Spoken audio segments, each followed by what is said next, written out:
buddy. CW here. I got a package in. This is one I ordered.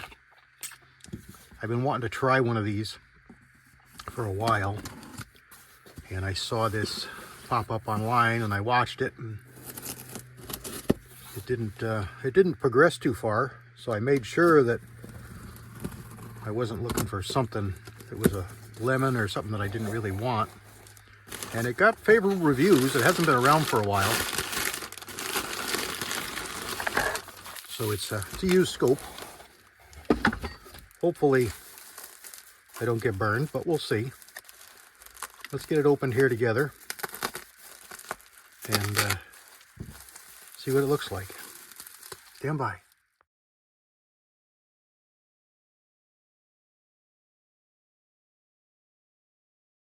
And here it is. So I knew about the scope marks, but everything else was supposed to be solid. Now what I don't see here is the extra turret that it was supposed to have. And boy, it's dingy. I see a little mark in the glass there. And it's a 4-16 Nikko Stirling diamond long range. And it's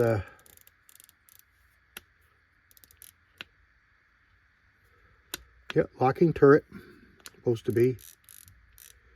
They seem pretty good. Little mushy. I'm not going to be dialing this scope. It's going to be set and going to be forgotten.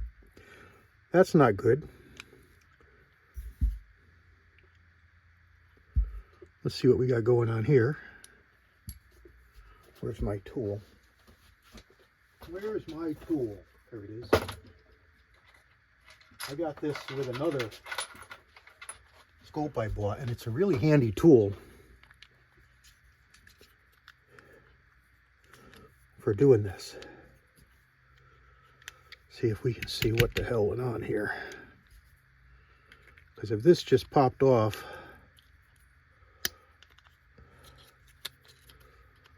on its own, that's not right, not good, not what's supposed to happen.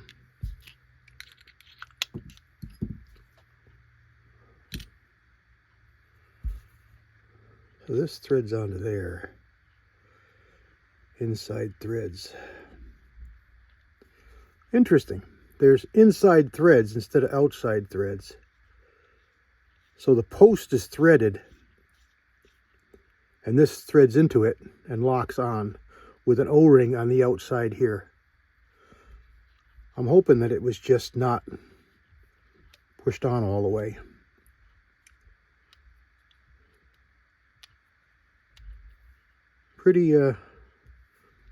Pretty neat design. Let's hope that that's the case. So this is gonna we're just gonna set 0 for there. Okay, yeah, it sticks out quite a bit. So let's hope that it just wasn't threaded on tight.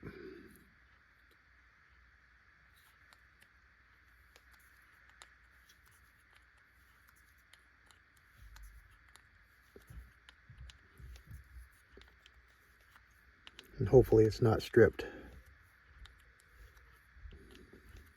But it doesn't feel too good. Yeah, that's not right. All right, well, maybe we're going to have a dispute here.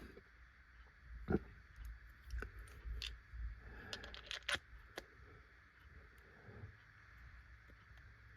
we'll see.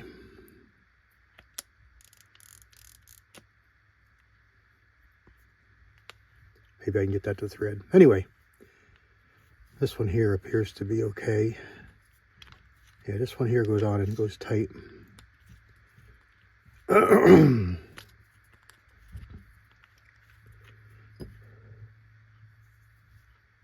this one's got more threads. This one's got more threads. So possibly, right and up. Yeah, they're different, but they're the same thread. All right, well, let's look at the rest of it. So it's got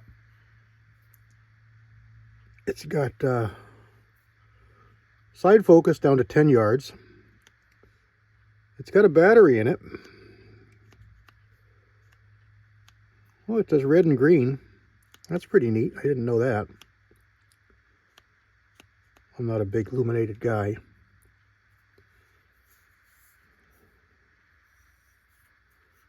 Well, let's see how this lens cleans up. All kinds of lens cloths around here, but I've also got this lens pen. Oh, I don't need that part. I need this part here.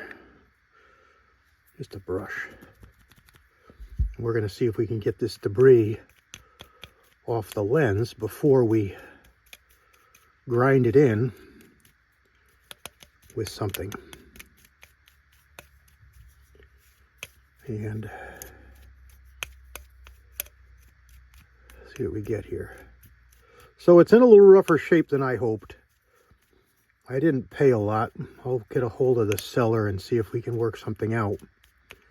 Otherwise, if we can't, I'll just dispute the purchase and let eBay do their thing, because that's obviously, this one here is okay. This is obviously an issue.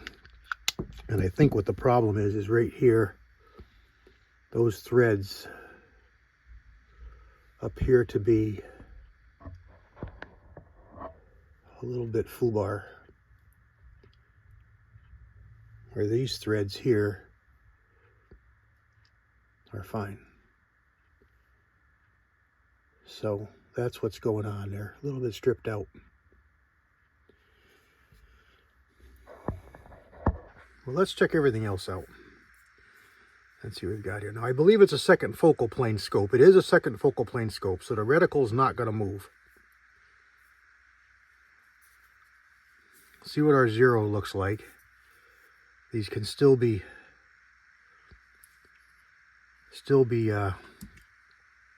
turned. Yeah, by these here.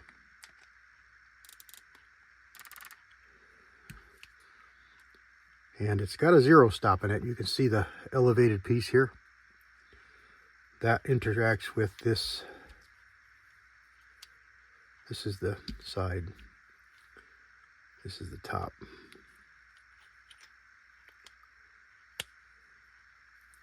So when that lines up, pretty neat design. This goes on here, and this gives you your resetability. And then it locks. Then you pull it up, and it lets you change settings. You go back down and lock. So it's a pretty neat turret design. But it's a little bit stripped. And it's because of the design of the O-ring out here. It makes it hard to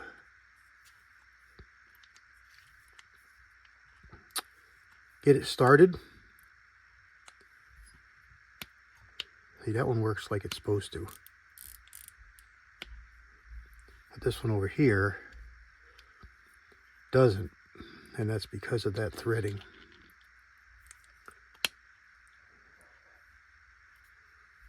It's because of this O-ring, the way it pushes down onto that.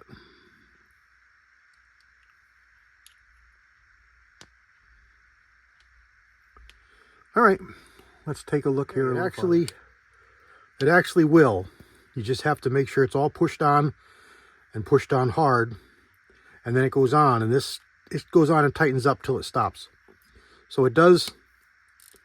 It's okay. It's worn. And it's not right, but it's okay. All right, so our parallax seems to work. We know our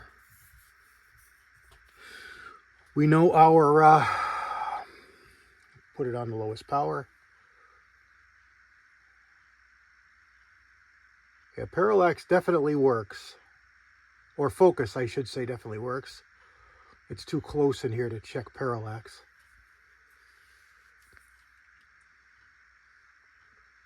But it's nice and clear. It's got a pretty neat optic in it. I will try and get you a picture. I'm not so worried about that. The ring marks, they're probably going to be covered. So let's get it mounted up and get it to the range. There is a little bit of a chip in the lens here. I don't know what it is, but see it right there? See it right there? Right there? I don't see it looking through it. And it did clean up pretty good, just dusting it off. This is a leather disc, and really all it does is it takes fingerprints off really well. There wasn't any fingerprints on it, just was real dusty. But we give it a wipe anyway. And this side over here is pretty good. I didn't see any dust or debris on it.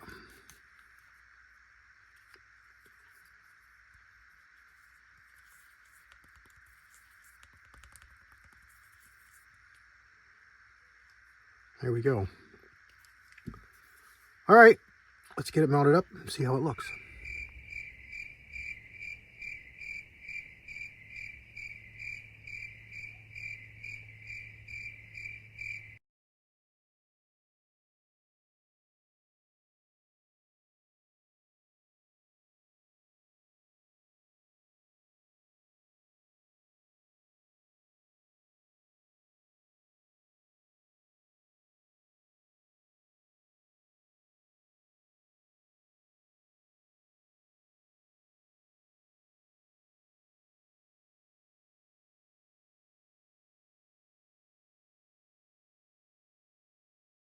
Okay, we've got it mounted.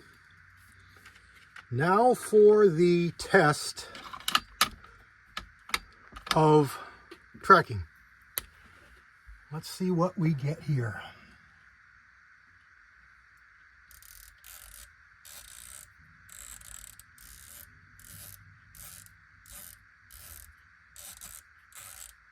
All right, that seems to track really well. And so does that. So I think I said I was 1/3 up. What did I say? I wrote it down. I was 1/3 to the left and 1/2 up. So let's go 1/3 to the left and 1/2 up. There's 1/2 up, and there's 1/3 to the left and locked. Okay. So it appears that the tracking is fine. I have already contacted the seller to see if there's anything they can do because, as you said, as we saw, there's a little bitty chip in the glass. There's some ring marks that are pretty much covered here now. And this turret fell right off. So I think that turret can be repaired with the cost of just one of these caps. Hopefully the manufacturer will provide that. I'll have to buy it. But being it's aluminum, I think it was just a little bit worn. I don't think it's stripped, but I think it's worn. Although you saw it turn and turn and turn, I don't think it was engaged.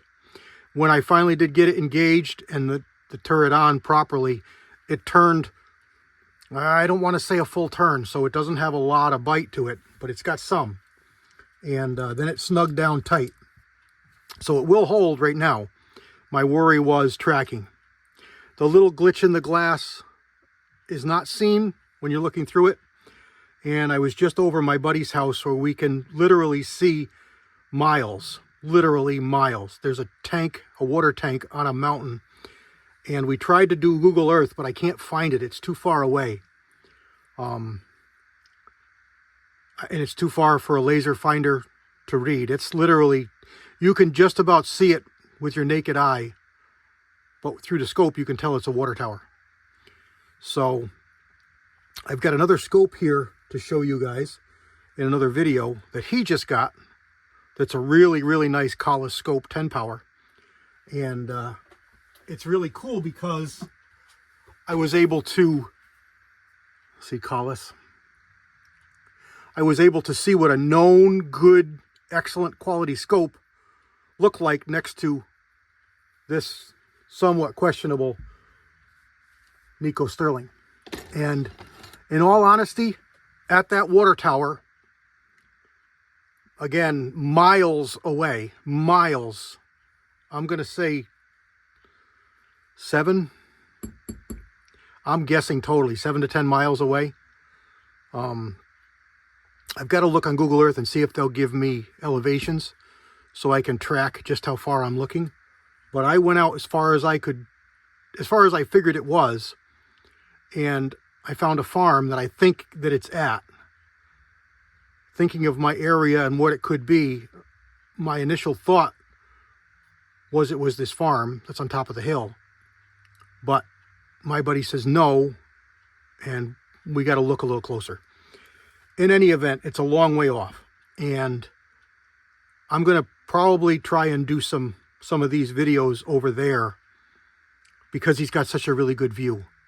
I can get on his back porch and make something up for the scopes and then view right out. He's got a big field behind him that's about 660 yards to the back side to the trees. And then just a little to the right, we can see past that, and then we can see miles. So that would be maybe a good one to look at scopes. In any event, I'm making this longer than it needs to be. I looked at these side by side, this one on 10 and this Collis on 10. And out there at that water tower, you can make out colors and shapes on that water tower with the Collis that are just a little bit fuzzy with this. But you'd expect that, you know. That's a German quality scope. Granted, it's probably, I got to talk to him before I get into the video much, but I think it's 80s. It does have a serial number, made in Austria. So maybe I can get a date of manufacturer, but there's what it is. And it's set up for 308 Winchester. 0 stop with yardages and windages. It's a really nice scope. Old school 1-inch, nice glass, Collis. And it was comparable, which really makes me smile because this was not a lot of money and knew this was under 5. I think it was mid 4s. So I'm pretty pleased. So let's not make this any longer than it needs to be. There we go. It's kind of comical in the middle when that turret fell off, but at least I figured out what it was. And I'll head to the range soon, check it out, and then get back to the seller and make sure that everything's good. She has offered to take it back, full refund, which is nice. I kind of, if it works out, I would have accepted a little bit of a refund, but that's not what they want to do. So I'll decide, as long as tracking is good and it sights in, I'll probably keep it. All right, there we go. God bless everybody. CW out.